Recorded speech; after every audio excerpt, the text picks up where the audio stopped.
All right, guys. Wanted to give you guys a 1,000 mile review of the pint.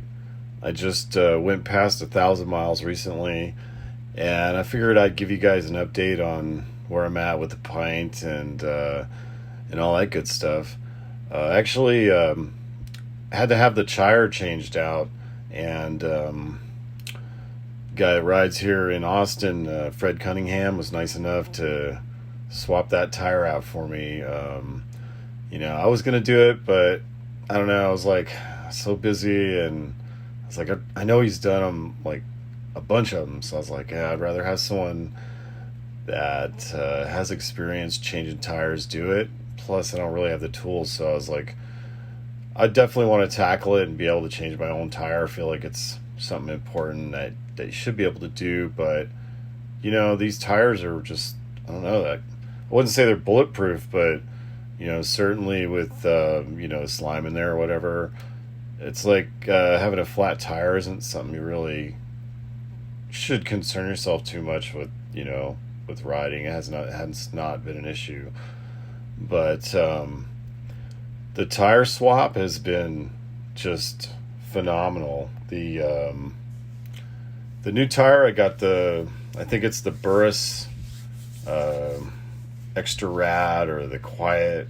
I don't remember exactly what they called it, but it has been an awesome tire. I have to tell you, it's like after I switched out that tire, it was just it was a really nice ride, and it's a heck of a lot smoother too, and it's just super quiet. So the new tire was awesome, and I can sort of understand why people would just go to a different tire, because the new tire is just so much better than the stock. It really is. But I'm one of those people. It's like I want to use the tire up. I don't want to just take it off and waste it. So I'm glad that I used it up, and I almost got, I don't know, I think it was around 950 miles when I started to see the threads come through on the side. So, and talking to Fred about that, the guy that replaced the tire, he's like, hey, you probably could have got more miles if you had,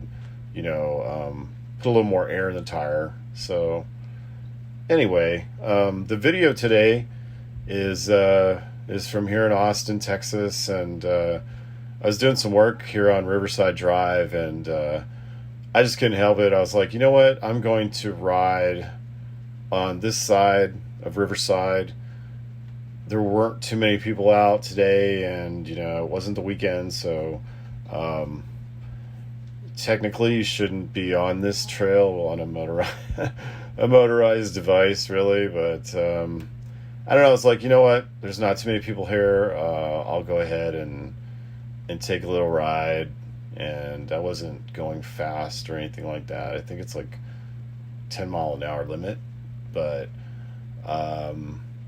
certainly I wouldn't do this whole entire loop around Lake Austin. It's like 10 miles if you did the whole thing, but I don't think most of it, you would probably want to do on the one wheel. I think you certainly could, but some areas it might be a little tricky for sure. But this side right here is just super smooth, and it was just a great day to get out and just ride the one wheel. And I was pretty happy. I actually made my last payment on the pint here a couple weeks ago, and so it's mine. I own it, and I'm glad I bought it. It's been great. So no complaints with it at all. It's been super, super reliable. No hiccups at all with it. And I got a new Apple Watch, and the new Apple Watch seems to work quite well with it. So no complaints at all. I think I've got, it's like almost 1,100 miles now on this thing, and it's super solid. The only thing I did to it is I put the skid plate on the bottom, and really that's it. It's been awesome. So the speed, I have to say, overall, I'm fine with it. The 15 miles an hour, the pushback, you know, it's really been the perfect board for me, and I haven't really felt the need to get an XR or anything like that.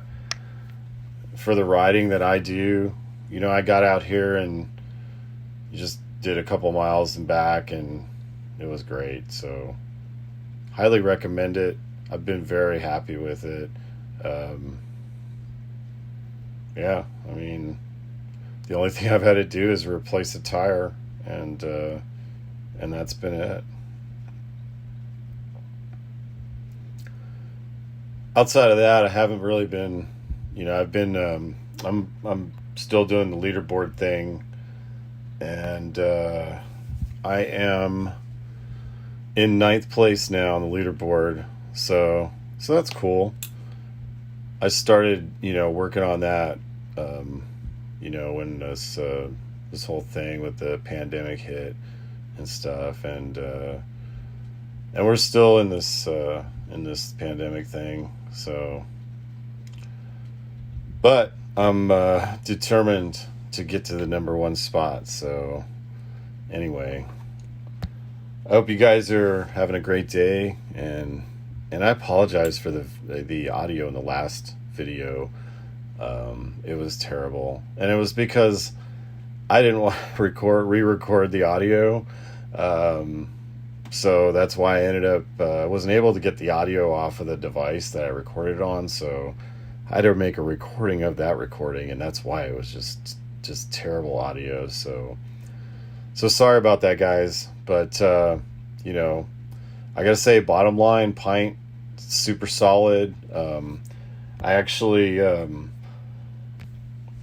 tried to ride an electric skateboard for a while, and I have to tell you that this thing is just so much more smoother than an electric skateboard could ever be. So, yeah, I'm so happy with the Pint. So, I love it, and I wouldn't hesitate to buy another one. So I probably will own another one. I'm trying to get my daughter to start riding one. So it's really the perfect machine. That's what I got to say about it. So anyway, you guys have a great one, and hopefully I'll have thousands and thousands of more miles on this Pint. Later.